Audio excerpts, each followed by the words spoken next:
Y llega el momento ahora de repasar los números de este martes. Vamos.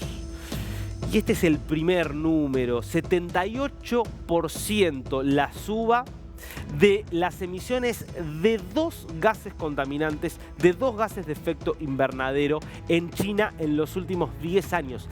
78%, es decir, casi se duplicó en un periodo en el que se esperaba que descendiera la emisión de gases de efecto invernadero para combatir los efectos del cambio climático. Vemos como China, el país más contaminante del mundo, donde es verdad se sigue invirtiendo muchísimo dinero en energías blancas, justamente, en energías no contaminantes, pero donde sigue habiendo una presencia muy fuerte de emisiones, no solo de dióxido de carbono, que es obviamente el gas más conocido porque es el mayor responsable del efecto invernadero por la cantidad de emisiones que hay, no solo del metano, por ejemplo, otro de los gases que también son muy importantes, sino de unos gases bastante más desconocidos, pero muy peligrosos. Lo voy a leer porque realmente es complejo el término, pero se trata de los perfluorocarbonos, es el nombre técnico, y hay dos tipos de estos gases que está emitiendo fuertemente China, que se usan sobre todo para la industria tecnológica, pantallas, por ejemplo, de celulares y televisores, que,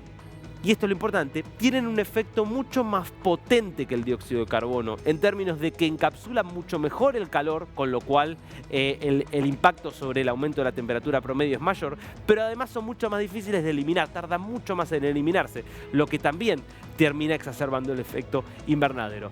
Bueno, esto te marca que más allá de todos los discursos y más allá de todo lo que se invierte en otro tipo de energías, todavía las grandes potencias siguen yendo en un ritmo de seguir apostando al calentamiento global. El segundo número del día tiene que ver directamente con esto. Y es cómo el efecto del cambio climático está haciendo que los días sean cada vez más largos.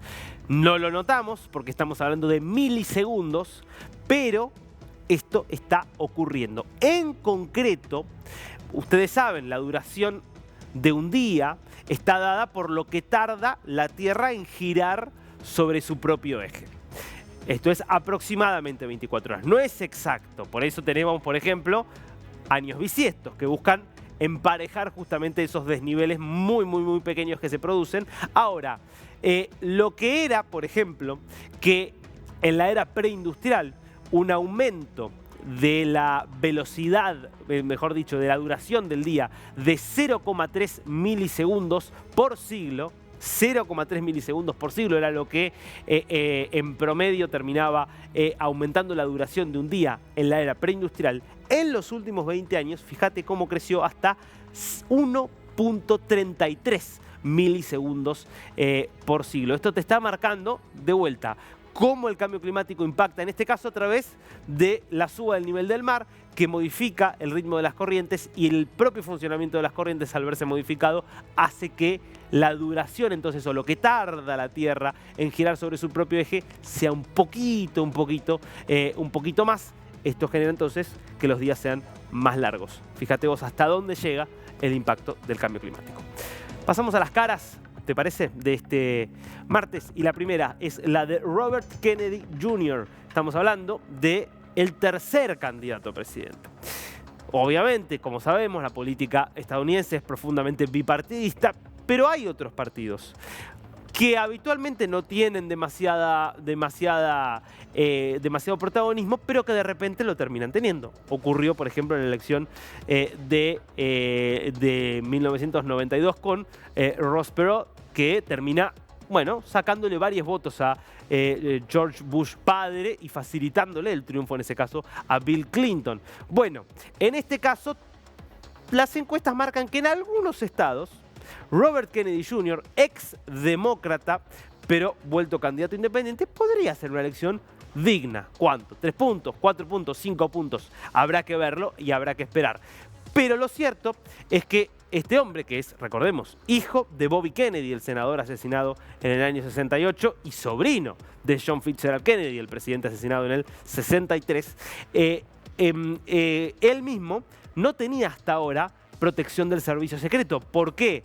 Porque no era un candidato relevante. El servicio secreto solamente le da protección a los que consideran que tienen chances de ganar la presidencia. A partir de un pedido que hizo el propio Donald Trump y de una decisión que toma Biden, el servicio secreto pasa también a custodiar preventivamente a Robert Kennedy Jr. Segundo rostro del día, Roberta Metsola, la maltesa que tendrá el enorme desafío de continuar 2 años y medio más al frente del Parlamento Europeo. Fue reelecta como la presidenta del cuerpo.